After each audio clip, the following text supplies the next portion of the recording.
All right, everybody, welcome into Concrete Jungle, New York baseball podcast here on FingerLakes1.com. Paul Russo, and joined as always by Kyle Evans here in the FingerLakes1.com studios, third floor of the North Park building in Santa Falls, New York. It is opening week. Happy times, everybody. We have officially made it. Kyle, how you feeling? Like I said, opening week. It's our favorite time of year, pretty much. Yeah, feeling really good. I mean, we're all 2 minutes away from 48 hours from first pitch. Can't come soon enough, and luckily it looks like the weather's going to look good for opening day, so we don't have to worry about the game being postponed. Yeah, it's a nice change of pace there, I'd say, based on the past couple years. It feels like going at it, stands 2020, obviously, but yeah, let's jump right in. We'll start with the Yankees.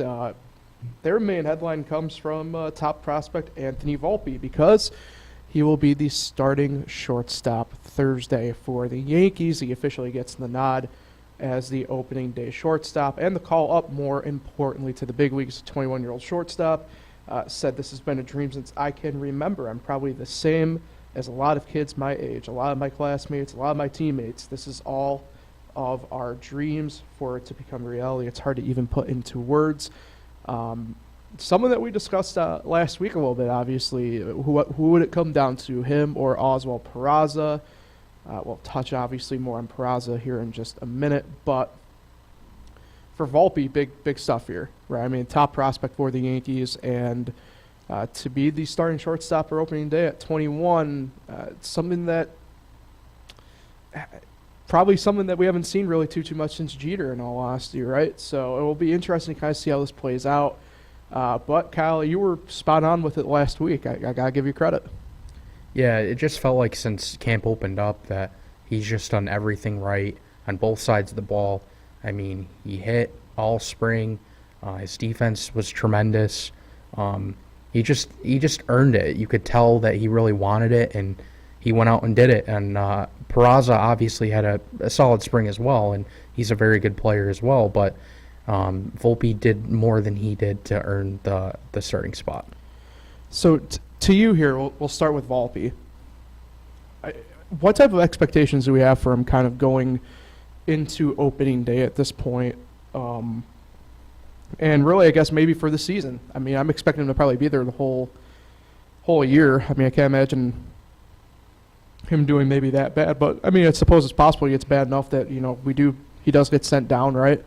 And whether it's Peraza or gets called back up and gets the run, or IKF or Torres or somebody else gets that opportunity at short. Yeah, there's always that fear with prospects coming up. We saw it with Jared Kelnick with Seattle. Guys come up and they just struggle and they get sent back down. I'm not sure that this is going to be the case for Volpe. I think he's here to stay, even if he gets off to a slow start. But I think we're going to see a guy that hits for contact, steals bases, just an on-base guy, a guy that's going to score a ton of runs for this team and play a really good defense, and that's what this team needs. And to circle back here quickly for a couple moments on Oswald Peraza, look, we know what he can do. He had a really impactful short stint last season up with the Yankees. For him to start probably back at Scranton this year, probably a bit of I wouldn't say shock, but probably for him it's a little bit of a step back. I don't think it's a step back for him. I'm trying to think, I'm trying to put myself probably in his shoes and how he probably feels in a way, because, I mean, to me, he probably should be up with the big league club. It's just a matter of who's where and how many people we got. And I don't want to spend too much time on the whole entire who should be on the Yankees at this point and who shouldn't be. I think we kind of did enough of that maybe last week to a degree. But, for him, he's going to get more reps. I mean, I would assume he's probably going to be the starting, take your pick of one in the middle infields at Scranton. But, look, he's a guy that I do expect probably back up some point in May. I think that's a reasonable timeline for him. I I just think he's probably too good to be at Scranton for too long. He doesn't strike me as that quad A type player we talk about. Could he be trade bait? Sure, but I mean, I think at that point there's a lot of other players that probably could be trade bait within the Yankee system that I would get to before Peraza, at least from the Yankee standpoint of things.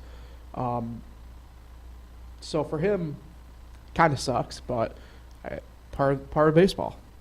Yeah, Aaron Boone said he took it well, but he probably definitely was frustrated. And I get where the Yankees are coming from, though. Volpe won the starting job.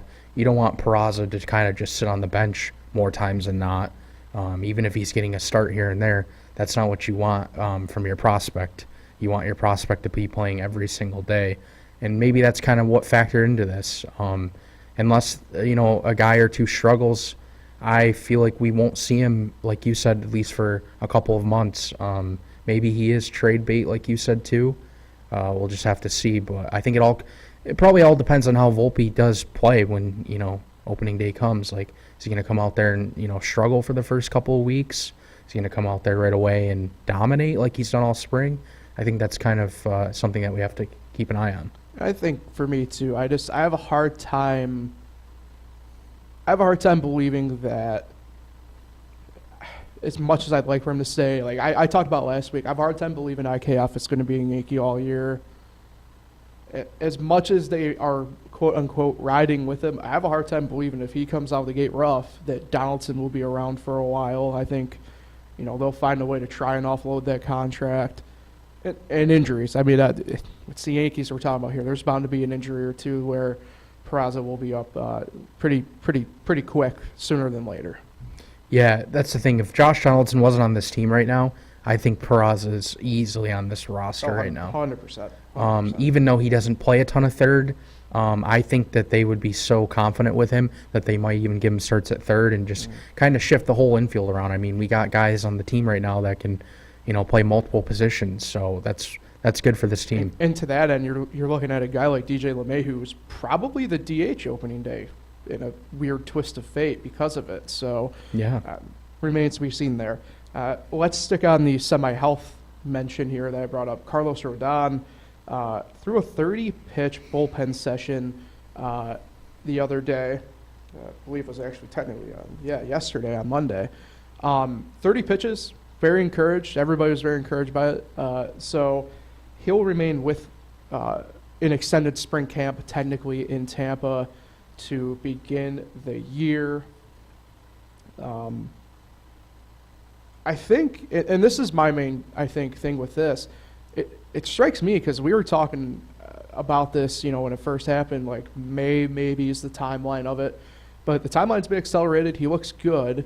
The next step for him is going to be a live batting practice session here in the coming days. So you talk about big plus stuff for the Yankees here. It can't get better than that, especially with a rotation that's already been banged up a little bit this spring. Yeah, it's definitely good news. I still think it's going to take time, though, to build that pitch count up. Yeah. He did throw 30 pitches, but, I mean, as a starter, you want to get up much higher. So I think it's going to take some time. Maybe he goes. Well, I shouldn't say maybe. I think he will go and play in some rehab games. Probably, I don't know. Depends on his timeline, but maybe late April. We'd see him in some rehab games. But yeah, definitely good news for the rotation. So I think what's the key thing here too is, Nestor, for example, he's kind of going into the season at this point as the second starter, well, de facto second starter, right? I know he's throwing literally right now, or he might have been pulled already. I don't know. In one of their final tune-up games here in Washington, but there's already concerns about whether Nestor can handle the workload of being what the Yankees expect out of him now. We obviously know what we got out of Garrett Cole. A healthy Severino, we know what we got. Obviously, not going to start the year with him. Clark Schmidt's going to be in the rotation to start. So I think the sooner Rodon gets back, the better. And it's very encouraging because we know that he is a workhorse as well. And he can go look, we'll call it like it is. He can go farther than Nestor, and that's a plus for a bullpen that at times last year you could tell got overworked and overstretched. Yeah, this starting rotation right now in my mind is very questionable. You got Garrett Cole, as you said, at the front of it, but Boone said the other day that going into the season, Clark Schmidt would be the 2 starter and Domingo Germán would be the 3, with Cortez pitching the 4th game. So, those guys are solid pitchers, and, Cortez is coming off an unbelievable career year, but it just, to me, that rotation's got so many question marks, and on how they will perform. And as you said with the bullpen, especially in April, you don't want to overuse the bullpen. That's where the injuries come into play. And I don't know, the pitching situation in general is going to be interesting to kind of watch. Maybe we see, more transactions than we normally would see with the Yankees in April, just because of that. But there are some rules, where they can't call guys up right away, so maybe that won't factor in as much. I don't know. It's going to be interesting, and I don't have it as a note with the Mets, but you bring a good point, right? They brought in Dylan Bundy last week. He's going to be on a minor league deal to start the year because he hasn't had the workload to get ready. But he'll be up in probably that flex guy that Trevor Williams was for them last year once he's ready to go. It's going to be interesting because you look, for example, at Cleveland. Tristan McKenzie is going to be out at least 8 weeks at this point. So key guys like in different spots here. I mean, the Yankees aren't going to be the only ones probably looking at this pitching market. And I wouldn't say it's a dry pitching market, but it's more likely to be trade pitch market at this point. So who do you go and get? I don't know. I haven't seen too many, myself anyway, I haven't seen too many pitcher names pop up in this final, the spring window here, getting out of spring training. I don't know. And I think that's, again, where we probably have to look at what the Yankees have internally. And I don't know quite what they're going to have fully internally at this point. Outside of what we're kind of already doing with having Clark there and stuff like that. But I don't know.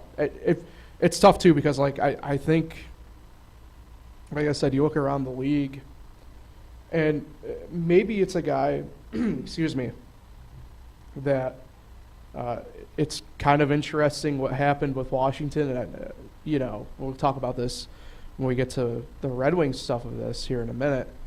But, they optioned Paulo Espino down to keep Chad cool. And a lot of it was just because Paulo had the options available still, as opposed to Chad Cool, who, I mean, I'm not a Chad Cool hater, but he's had an interesting career arc so far, right, from Pittsburgh to Colorado and now to Washington. So I don't know. Maybe maybe it's because we've seen him a little bit, but Paulo Espino is a good little guy, and maybe that's the guy the Yankees kind of take a run at because, like I said, he's got options, and he's a back end guy who can at least give you 5 to 6 innings, no problem. I think, to me, that's what the Yankees are probably going to be not stuck having to do, but more or less having to do. Yeah, I think they're definitely going to have to make another move, or a move if another starter goes down. I mean, they're already really thin right now. And Brian Cashman did say yesterday that they would look at the trade market. So who knows? Maybe as we're talking now, they're working on something, even if it's just depth for now. But yeah, I think they do have to find a way to make a move somewhere with the pitching. Yeah. I mean, hey, look, this is this time last year when the Yankees brought in, like I mentioned last week, Jose Trevino. So you never know what can be found during these, I guess, I forget what the technical time of it is, the DFA / whatever time. So speaking of DFAs, even though we won't kick off with that, Mets stuff going on here. So they set their starting rotation out right here. And for them, they'll be going with Mad Max on opening day. He'll get the nod in Miami, followed by David Peterson, and then Justin Verlander with Cody Senga and Carlos Carrasco rounding out the starting 5. End up becoming not quite a I think a contest, as a lot of people expected. Tyler Magle was optioned to AAA Syracuse. He actually gets the start for Syracuse Friday when they open their season at Worcester. So a lot of that was just because, give him more stretch and whatever like that. But Peterson, big stuff from him last year, ends up becoming the de facto 2 guy this year in an interesting twist of fate for the Mets. But, it's going to be pretty interesting. This is a Mets rotation that I think is going to fly a little bit under the radar. I think I'm going to say under the radar only because, to me, I feel like a lot of people have kind of written them off in some way because they only see it as Scherzer and Verlander, and you don't know what you're going to get out of Senga, and you know what you get out of Carrasco, and, Peterson still admittedly is a little bit of a question mark, but I don't see it as that way. So I think this is a rotation that can fly under the radar, at least at the start of the year.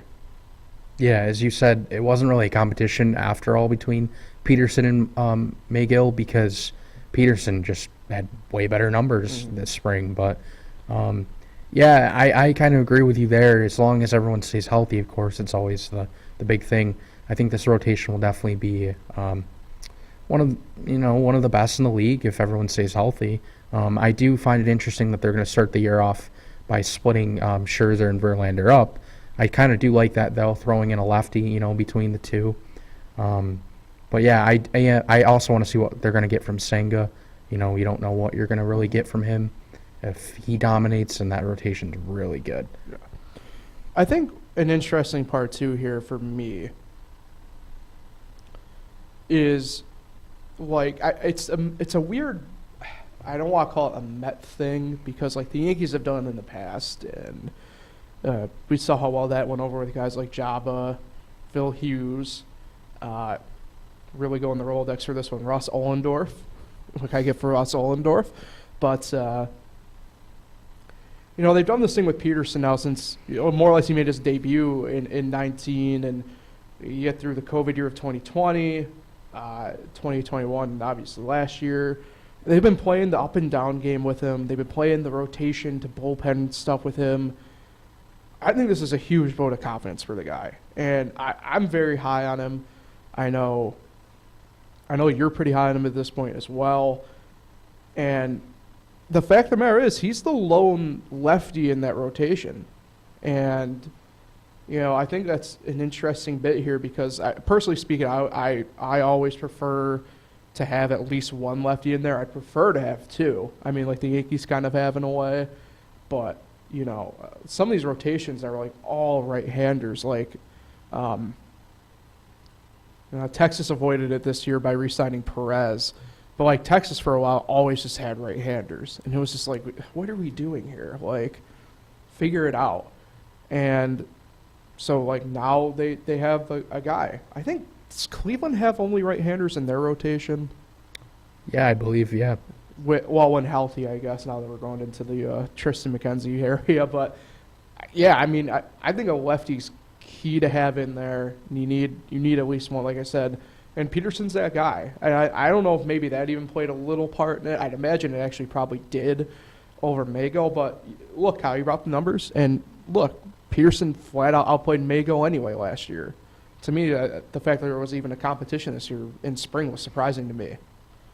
Yeah, and maybe that motivated Peterson more, knowing that there was actually a possibility coming into spring that he wouldn't have a starting spot in the rotation, which a lot of people, including myself, would say that's crazy because of how well he pitched last year. I mean, more times than not, the Mets were in every game he pitched, and it seemed like the Mets had quite a few doubleheaders, and Peterson, if he wasn't on the roster, he'd be called up to pitch one of them, and he just did a great job. Yeah, he did. Exemplary. So the final roster spot was something that we'd been talking about since last week, even on the podcast a little bit here with the Mets, and at the end of the day, it was Darin Ruf getting DFA'd. The experiment failed, and Tim Locastro gets the final roster spot for the Mets. Competition actually came down between him and Danny Mendick, who got optioned to Syracuse, and we'll talk about him in a couple minutes here with that. But the Darin Ruf, like I said, experiment comes to an end. Certainly a failure for the most part, I'll say. And Tim Locastro able to hold on. The Auburn native sticks with it one more time, this time with the Mets. Will probably be the guy off the bench, speedster, as we obviously all know, but has some flexibility. He does have some middle infield experience, and that probably played maybe the versatility of him probably played a bigger part in this more than anything else, right? I mean, Ruf, we know we get out of Ruf, and his spring was not good, much like his second half of the year last year with the Mets. And with Locastro, awesome spring, and earns the 26th and final spot on the roster. Yeah, when I first saw this news, I immediately thought of all the Mets fans, that weren't happy with the Darin Ruf trade, and as they should be, the trade didn't turn out to be a good one for them.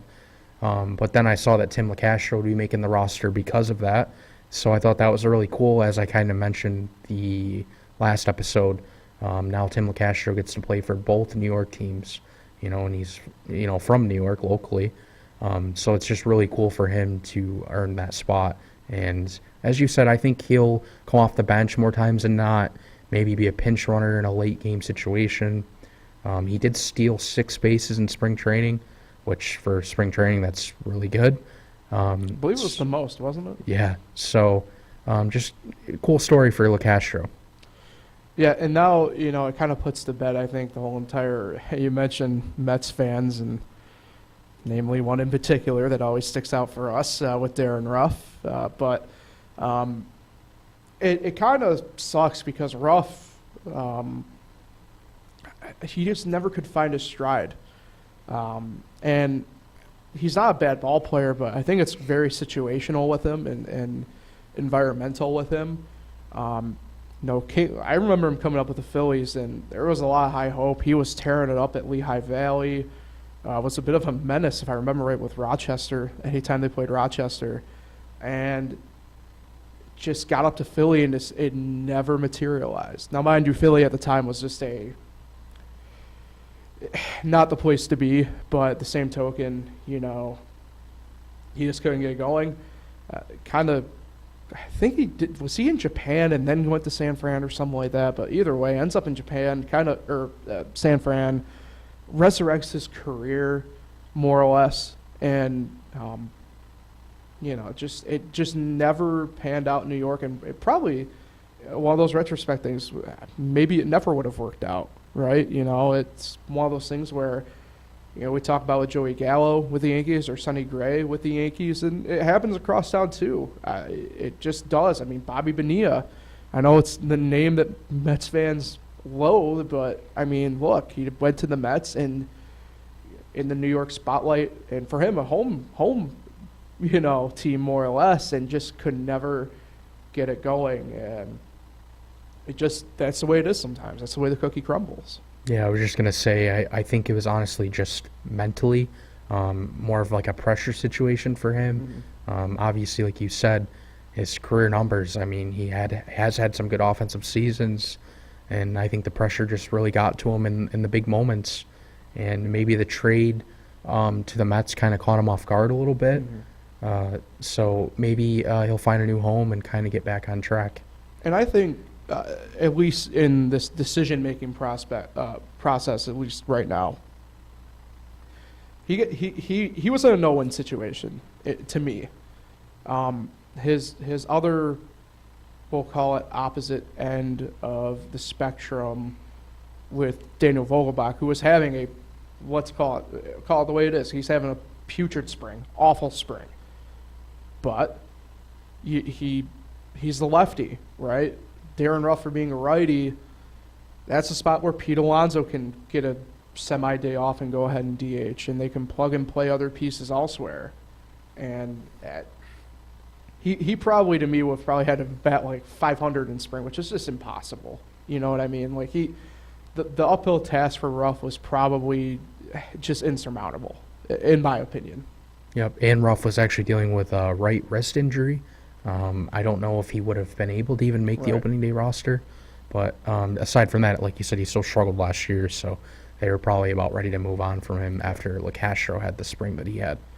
Yeah, tough spot. It's a tough spot. And somebody will take a run on him. the bat's too good not to at least give it a shot one more time type thing. Yeah. Where that be, who knows? Either way. But yeah, for the Mets, they're going Timmy Locastro. We know obviously from the Yankee side of things how he does, and locally how he does. So it's huge. I mean, this was a guy that we even said last week on the podcast. Technically, roster-wise, up until Sunday, he was a Syracuse Met going into the season, and now he finds himself down in Queens with it. With it all to do, and I think the last big league opening day he had, I think, was with the Yankees technically in 21, maybe, I believe. I could be wrong, but I know he was on the opening day roster last year for the Yankees, and it's a big plus. I mean, this is a guy who, like I said, his skill set, limited's not probably right, but he's a very defined what he's got, and I think the Mets and specifically a guy like Buck Showalter, they're going to really exploit what he can do. Yeah, and I think it's also cool that he's getting to play for teams that are playoff contenders that can make deep runs in the postseason. He didn't really get that in the beginning of his career, and now he gets to kind of experience the whole winning thing, which is really cool. Yeah, I was about to say he was on some very bad Diamondback teams and even Dodger teams actually. They were competitive, but he was not. They were not getting anywhere. So it's whatever. All right, let's head to our final topic here. Down on the farm, Rochester and Syracuse. These final roster moves have kind of left us in a interesting predicament as the rosters are already just kind of changing and moving and shaking. Let's stick with the head space presence of the Mets actually. Because I kind of mentioned it a little bit already here, but a couple of their prospects, we'll touch on them. But first, Danny Mendick, who, without looking at the notes, Kyle, where did Danny Mendick go to high school? I know it was in the Rochester area, but I don't know exactly. Ooh, tough scenes. Pittsford Mendon. Okay. He's a Mendon grad, so yeah, it's pretty cool. Mendick will be having some semi-home cooking, just at the opposite end of the throughway spectrum for AAA baseball in Syracuse. But he's coming back from injury, and he was in the battle with Locastro for that final spot with Ruff on the roster. But he's also coming back from injury, so it'll be interesting to kind of see how that goes. But in addition, he'll be joined by top prospects Brett Beatty and Mark Vientos and Jeff Brigham, a reliever as well. So it's going to be interesting for Syracuse anyway, because we mentioned a little bit last week about how Rochester and Syracuse are going to have two different game plans this year, more or less, about what you do and how they're going to go about it. Rochester is very much so, I wouldn't say the win style of AAA baseball, but the guys that they have there, and we'll touch on them obviously in a second, set up differently than the guys in Syracuse, right? The prospects with coaches who are there for preparation and not for gameplay like in Rochester, in my opinion. But it is interesting having Beatty and Vientos, both, specifically Beatty was just having an absurd spring, in my opinion. I mean, I know what the Mets are doing, right? But I'm really surprised to see both of them, or at least one of them anyway, down at Syracuse to start the year. Yeah, I really, really thought Brett Beatty was making that team. I was a little caught off guard by the move. But then when I read into it more, Billy Epler said that basically him and Vientos just need more development, which... It's a fancy way of saying... I wasn't so sure time. about that because Beatty spent a good chunk of the year, with the team last year. So what's the difference? Right. And, I mean, he had a good spring, so it's not like he didn't earn the spot. So, yeah, I was just a little surprised by it, but I don't think it'll take long before he gets called up. Yeah. And that's, fancy speak for service time manipulation. But, I mean, to that end, Syracuse is going to have those two. They're going to have Francisco Alvarez, Jose Budo. I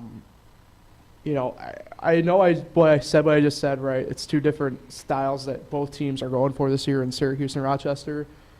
Syracuse, though, I mean, they have the guys who can compete even though they're young like that. I mean, we know what Beatty can do. We know what Vientos can do.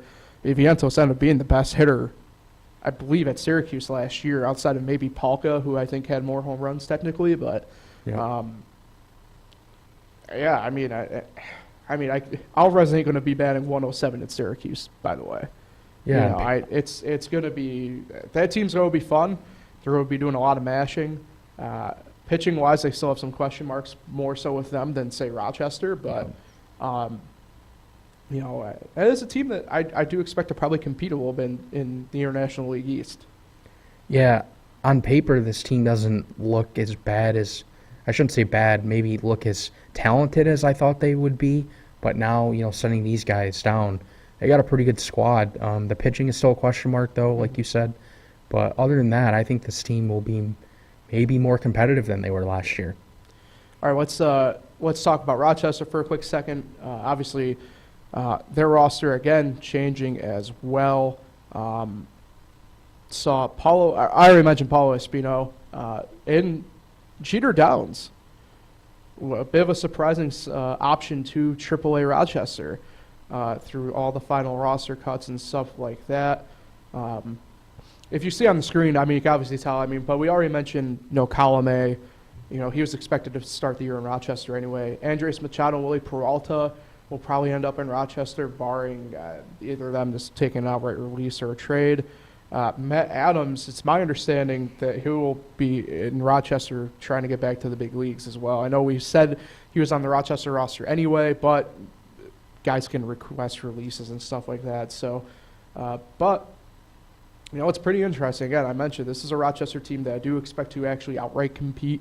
A guy like Paulo Espino, who has spent time in Rochester, big league arm anyway, just for being a guy in his early mid-30s, for him to still have some options available, and they kind of did that. It's very funky. He was very professional about it. He understood it. But it's an interesting move in my mind, from the Nationals, nonetheless, to start him at AAA. But I am excited to see what Jeter Downs can do. This is a guy who, with Lucius Fox, it's going to be an interesting middle infield, in my opinion, between the two. Jacob Lou is going to be at third.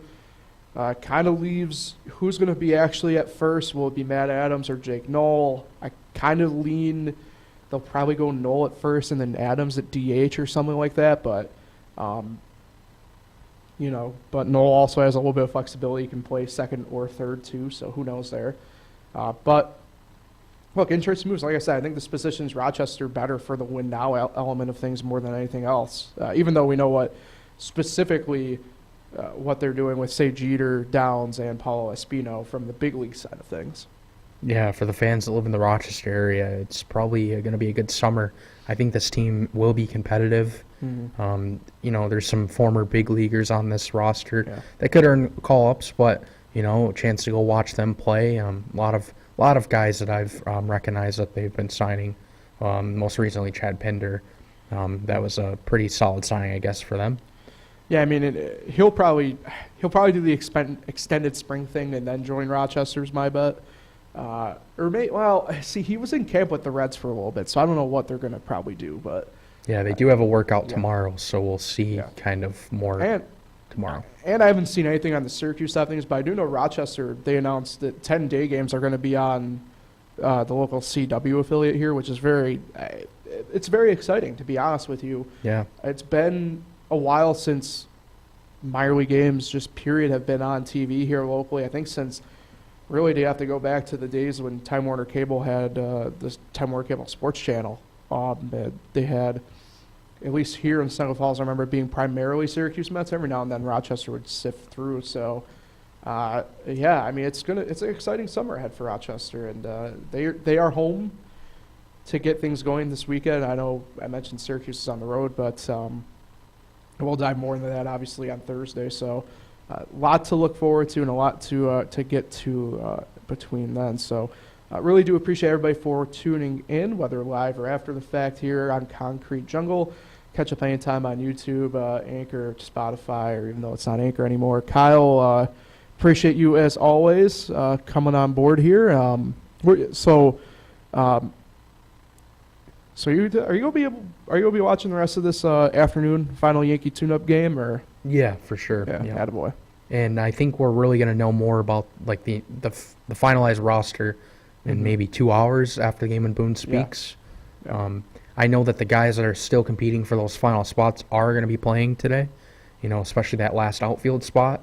My personal opinion, I think Rafael Ortega should win it, but I got a feeling that Florial will make it. I was going to say, I saw a lot of people pointing at Florio. I'm with you, though. I figured Ortega would probably be the guy just because of his big league experience. And I don't think Willie Calhoun stands much of a chance in this Yeah. whole competition. Yeah, he's been a rougher ride for him, certainly. And I also think they'll go with Florial because he's on the 40-man roster. Yeah. These other guys aren't. True. Yeah, that's a good point. That is a good point. I forgot And about then that. final bullpen spot's interesting, too, with Greg Weissert and then Ian Hamilton, who a name I wasn't too familiar with, but 8 1/3 shutout innings this spring. Hasn't allowed a run.